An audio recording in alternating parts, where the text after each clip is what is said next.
weather in the Netherlands.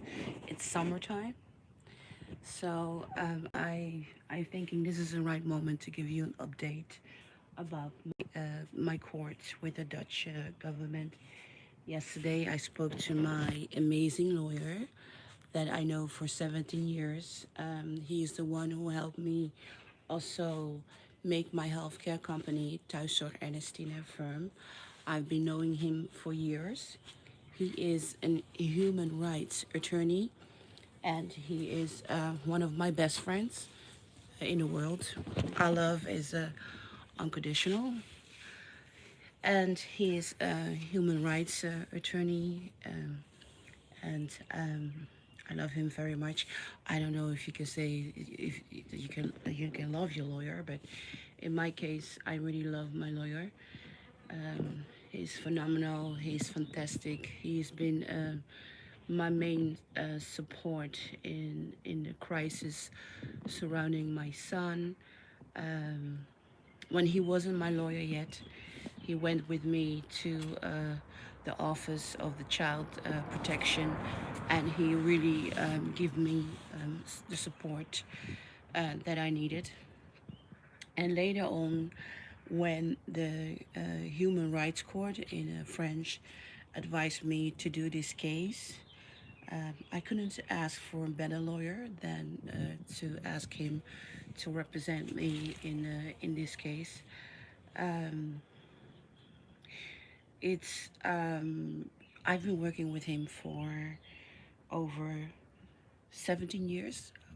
We've been working together and we are friends. And it's really nice to have business people that you can be friends with. And I feel so honored that he representing me in this case. So anyway, I'm going to give you an update about my lawsuit with child protection and my lawsuit with the Dutch government about my kidnapping. I still haven't received any date, and the Dutch government is continuing to ask the court to delay the case. So I haven't received any response yet. Of course, by law, I cannot get into the details what they are writing to me and what they are writing to me, what they are saying to me. I also went to court with Arkin, who is the therapist of my child, who believe all the stories that my ex-father of my child convinced them. Convinced them I'm totally crazy. So they didn't work with the research with the child protection in 2012, and this quite made me lose contact with my son. That my relationship with my son is only based only when my son Joshua need me, and if he doesn't need me, I'm the crazy woman or whatever. But it's okay. My son, he is 22, so he still get to know. He still have to learn to get to know the world. But my son was raised not having any respect for his mother, and because that's how my ex have raised my son. So I cannot even be angry with him in any way. I just have to be patient and wait, and hoping one day that my son will realize that this is not the whole story, and that's it.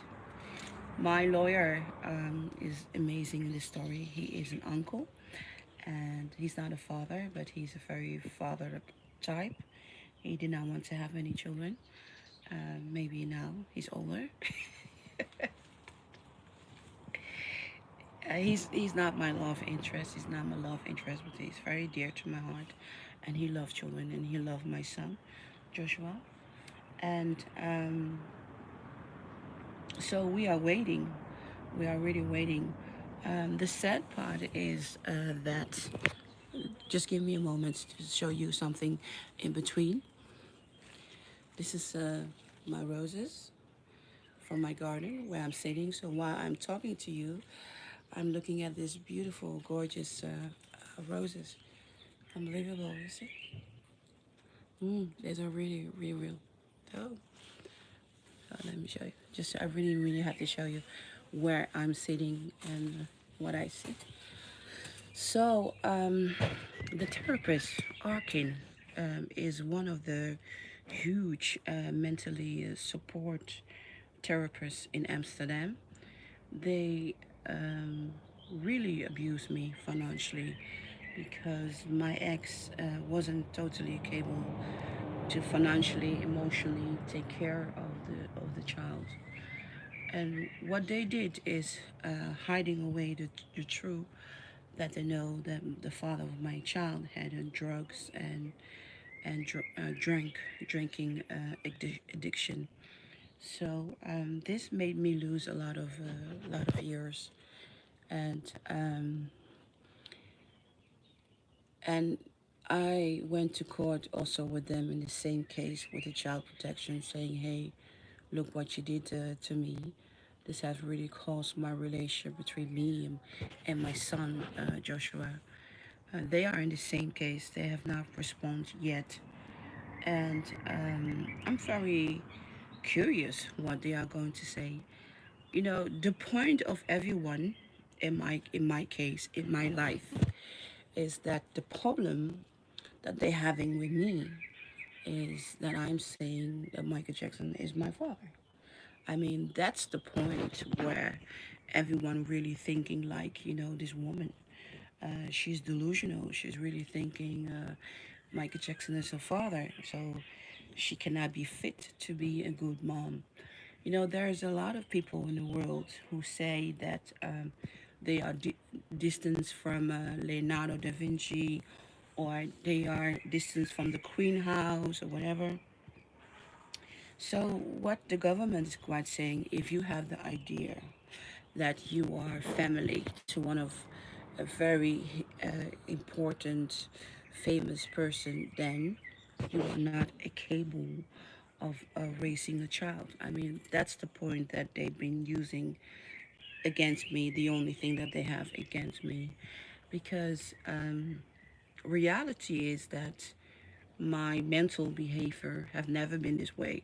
That I walk naked on the street, um, that in the winter I wear summer clothes. I don't have any addiction. Maybe in day eyes, my only addiction is that I'm a Michael Jackson fan. I'm not even a Michael Jackson fan. Michael Jackson is my father, and he's the only father that I remember. And I'm not his fan. I'm not his lover.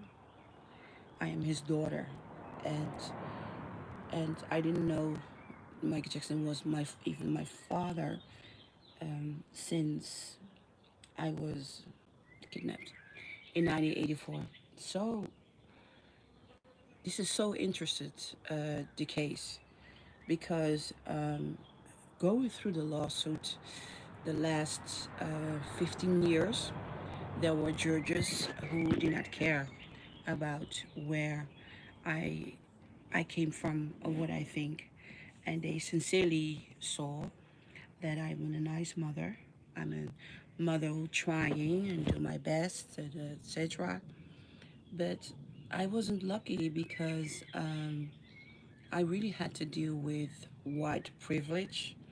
It because my ex father, my son, is Caucasian. He is white, and he has a father and a mother and a brother, and that's why his mother is Christian.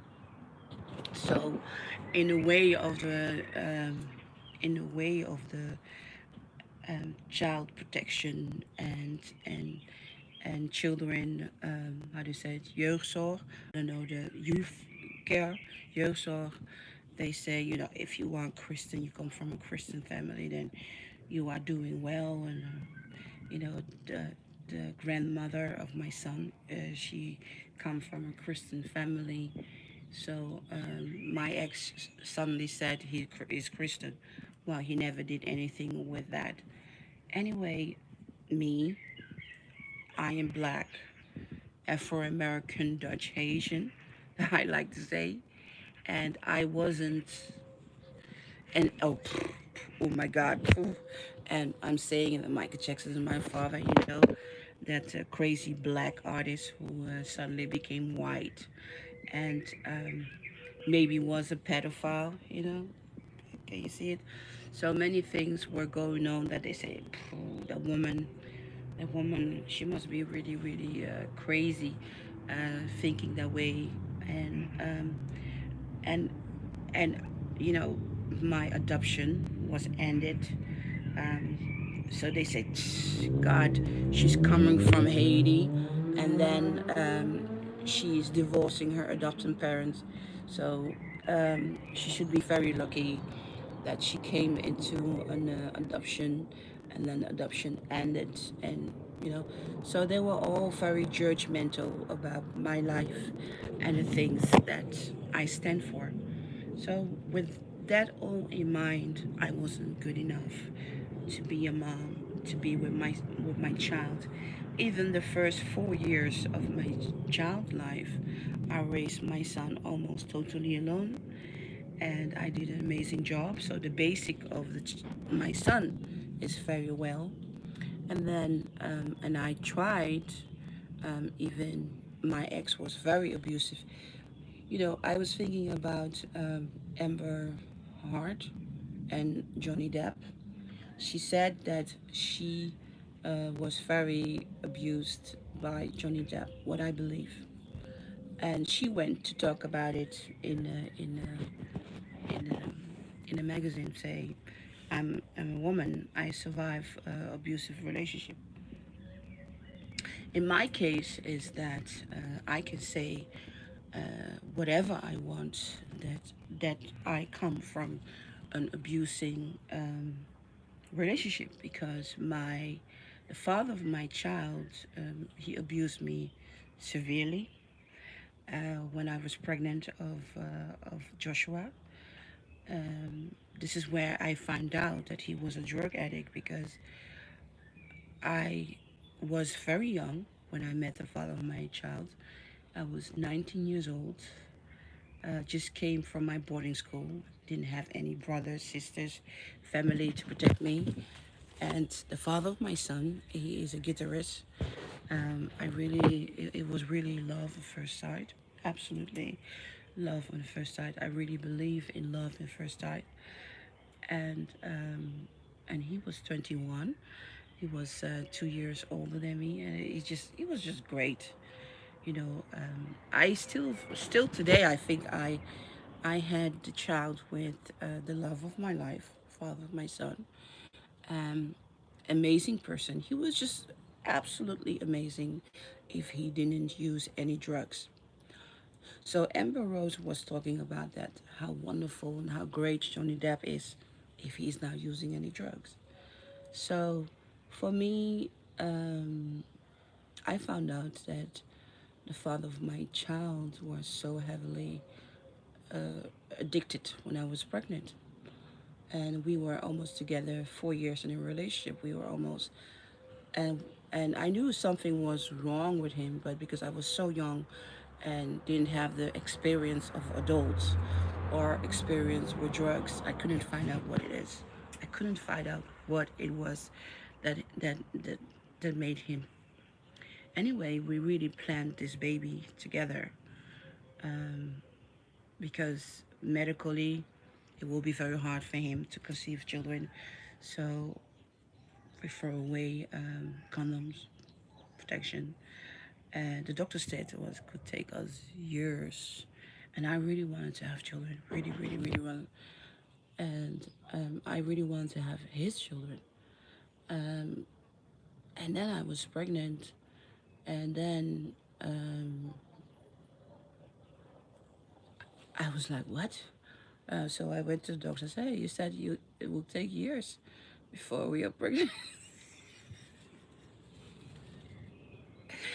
And one thing that I'm proud with today, that the doctor said to me, hey, look at this, look at this. Yeah. Are you surprised that you are pregnant? Look at this, look how wonderful you are looking. So, of course, you can do it. So it's a miracle. So he had, so we had Joshua, and my ex really wanted to have another child, but that in the time that I was pregnant, I found out his addiction, how big it was, and how scary it was. and how mentally game he played. So when I was almost 4 months pregnant, he really he really abused me, and I called 911, and they come, and he received court punishment, and our relationship just ended, and he went to have an other relationship with an alcoholic. So my son have been around an alcoholic for 6 years growing up. It was very hard for him, for me, for us, and in the end, I said to the child protection, this new girlfriend of him, she's an alcoholist, and whatever. I want her out. My son was having accidents all the time, and people were saying, "Oh, it's normal. It's the age. Children fall. Children have accidents." But he really had severe accidents. My son, because of the new girlfriend of my ex. That's why I also called my book Thriller: The Dark Side of Netherlands, the second part of my autobiography. So, I'm a mom, um, and I was happy to be divorced of of this relationship. I was happy my relationship ended, but for me it was also very clear that Joshua's father needed to be in Joshua's life. And for that, I received a lot of punishment because of his white privilege, and because of him being Christian. If you are Christian, then you are the perfect, the right human being in the world to raise a child, especially if the child has a mother, thinking Michael Jackson is her father. So many things were just totally against me. Nobody was looking at me, but in the same time, everybody didn't need my money. So all the important things that my son needed in his life, I paid for. And my ex, his behavior through the years became more extreme, and again, his white privilege make it that he could win everything. So it was really, really, really hard time for me, and to make sure that my child wasn't going to be physically abused, because my ex is someone who really believed in physical abuse. And I said, you're not going to do this to my child. So every time I felt he was crossing that line, I went to court. And he didn't like to go to court. But anyway, my son, my beautiful son, Joshua, he really suffered so much. And I don't think he has any idea that me, as his mother, that I understand. In every bad thing is a positive thing. And what this situation made for my son, it made my son very independent. He is good to take care of himself, because my ex was and is still today an addict. He So my son had to cook, clean the house, uh, work for extra money, so everything. You know, I think you know how addicts are. Addicts always feel sorry for themselves, and they want to have the good life, and whatever. And my son, he grew up in that. And the beautiful thing about this whole situation is that, are you crazy? Am I going to say beautiful thing is? Yes, beautiful thing is that my son knows who is his father. To me, having a father is very, very important to me, because I loved my father. I love my father. Um, I was raised without a mother since I was 6 years old. So I remember when I was pregnant, I was thinking, God, if I'm going to have a daughter, how am I going to treat my daughter? I don't know, because I never had a mother. How am I going to do it? Because a boy and a girl, really, it's different. It's really different. Doctors told me that I will be very fine. if I get a daughter. But I was very nervous about. So when I had a boy, I was like, I can handle that. I can handle that. But I didn't know if I could handle a girl. Anyway, so happy that I was getting a boy. And for me, having Michael Jackson as my father, the only father that I knew how important it is in the life for a child to have a father. And my ex, the father of my child, I have to give my ex credit. When he's not on drugs, when he's not using any drunk drinks, alcohol, he's amazing. He's funny. He's funny. You can laugh at him. He's intelligent. So my son has the best qualities of his father uh, that I could wish for. He has only one thing in the family, in his family, in his man generation family, and that is if he can stay angry for a very long time. Me, as a Jackson, if we are angry, okay, we are angry, but we get over it. But in the side of his father's side, when they are angry, they stay angry. They stay really angry. So I cannot change that. But anyway, my son, he was lucky that he have get to know who is his father. And for me, that was so important. So when I had this child, one thing that my ex did that I never will forgive him, well, no, I won't forgive him, is that he told my son that he asked me for an abortion. And not so long ago, Kanye West say on the news, okay, let me take away into here. Say said on the news that he told Kim Kardashian that he wanted to have an abortion for Northwest.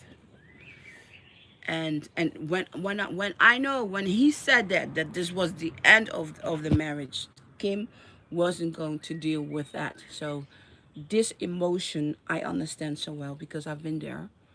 And the thing is that the grandmother of my son, Joshua, she asked me for an abortion.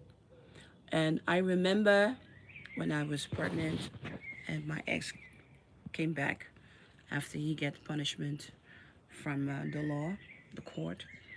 I said to him, "You're not never going to tell Joshua this about this. Like you wanted to have an abortion for him because I wanted him, and he is so special, and he's one in a million." After Joshua, my ex wasn't able to conceive any more children. So I also knew how important this child was for him to have his son or daughter, this child. So and I knew how important this was. So I said to the father of my child, "You are never going to tell Joshua about the abortion request or whatever. This we keep it for ourselves." And he did. And in the end, he totally mentally abused me by telling Joshua that he wanted to have him abortion, but that I kept him. And for that, I'm going to beat up my ex in court because every child is loved. Every child is wanted by someone. And my son was very, very wanted by me. And I sacrificed my life for him. And he is my world. And I knew by bringing him into this world with a father who had a drug addiction and alcohol abuse addiction, I knew it wasn't going to be easy, but he was welcome. And he was welcome He was wanted, and he was my life, and he is my life. So but anyway, that's a part of the mental abuse that my ex did to me, and that's why I'm going to court with the child protection by saying, "Hey, do you remember when I was pregnant that he hit me, and you forget all about this thing? Do you remember all the things that he did to me? Do you remember his drug addict? He hide it from you all. He's alcoholic. Uh, he hide for you all." So coming back about Amber Rose, that she said that she survived abusing relationship from Johnny Depp, and Johnny Depp went to court saying, "No, I didn't abuse you." The problem with Amber is that she didn't do the right steps. She should have um, go to trial and say to Johnny Depp, "You abused me," and then she can say it in the media how many times she wants. I mean, my ex have abused me, and I have the court papers to prove it that he abused me.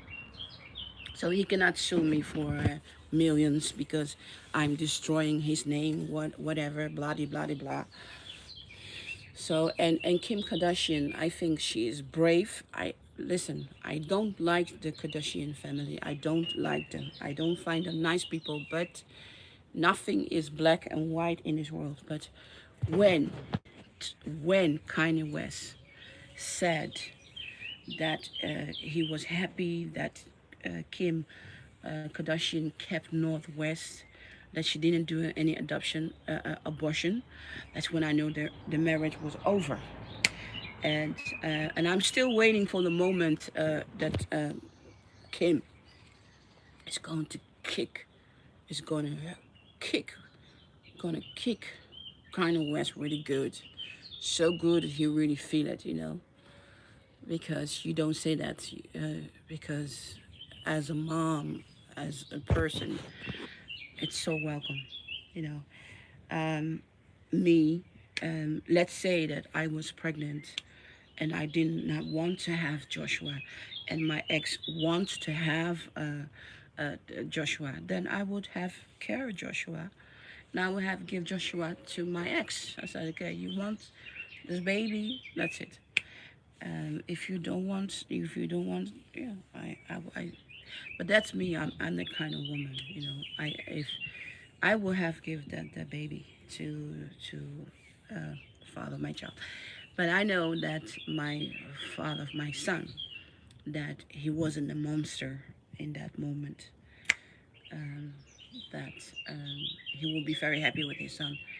So he quite made my life a living hell since the moment I was pregnant and after that. So he have really abused me for 24 years. This guy abused me, and I stand it and I take it because I love my son. I think he's a miracle. He's extraordinary. He's amazing. I even like this time. I even like it. I haven't seen my baby for 2 years, and he's angry like hell with me. And I'm sitting here in the garden, and I think about him, and I think, God, I'm so in love with you, Joshua.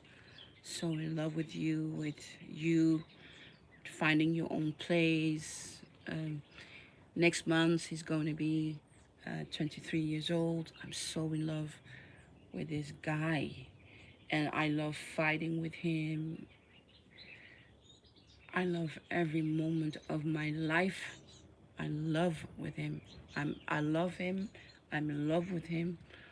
I'm so happy to be his mom, and um, and he was so wanted, so extraordinarily wanted.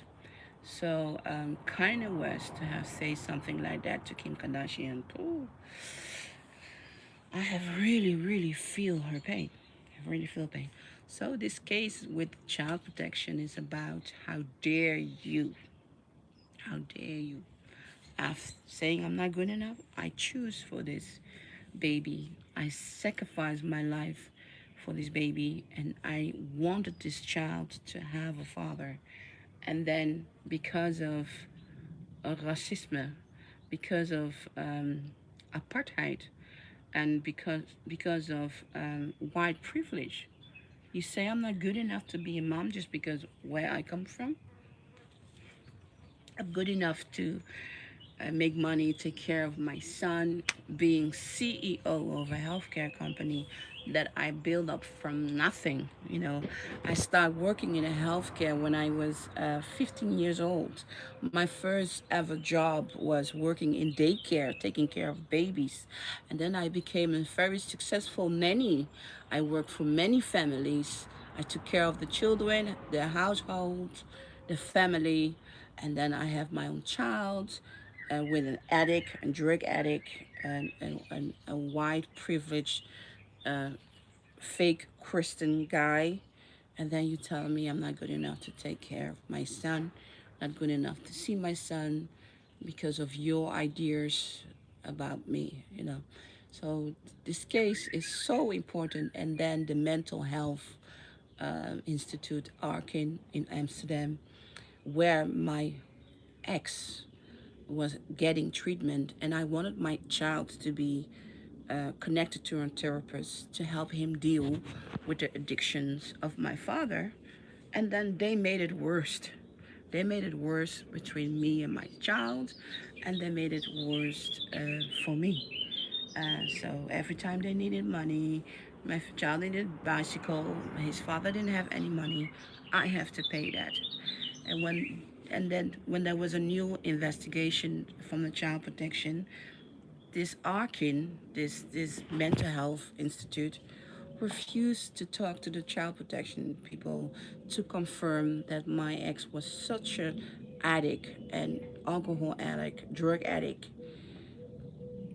So that's why I went to court to them, and that's why I write my book, Thriller: The Dark Side of the Netherlands, because I know I'm not the only one, but what I want to accomplish with my book, Thriller: The Dark Side of the Netherlands, is that people need to understand. Look, whatever happened, a child deserves a father, um, and you, as the victim, I'm a victim, and my son is a victim. In that, just be focused on positive things, and that's what was very important about. So they haven't responded yet about the court. I don't know what they going to respond. You know, they cannot find any evidence that I'm crazy. I'm crazy. I have to say to you, I even like the word crazy, because people who are crazy, I'm a healthcare giver. So people who are crazy, some of them really have a good life because they don't care about the rest of the world. But I'm not having a really good life because I do care about the rest of the world, and I'm not a narcissist to only think about myself. I have sacrificed my life for this baby that I really loved every day. And I had this baby with a dream guy that I'm very happy. I was divorced. I even run away very far. Then he ran behind me. Um, I trust him with our child because he's the father. And then he just kicked me out of his life. So I want explanation. Explanation. So anyway, so whatever they are going to respond, I'm waiting. Just waiting. But I want to say that Kim Kardashian, I'm so proud that she kicked out. I'm so proud that she kicked out Kanye West. I'm so proud that the way she loved her children, and I think every mother should love the children, and I love my son dearly. So I'm waiting what these companies are going to say. Arkin in Amsterdam and a child protection under the name of the government, what they are going to say. And I'm going to keep you updated. And if my son may see this, your mommy love you forever, forever. I cannot stop loving you. I just can't stop loving you. And if I stop, then tell me just what will I do? I just can't stop loving you.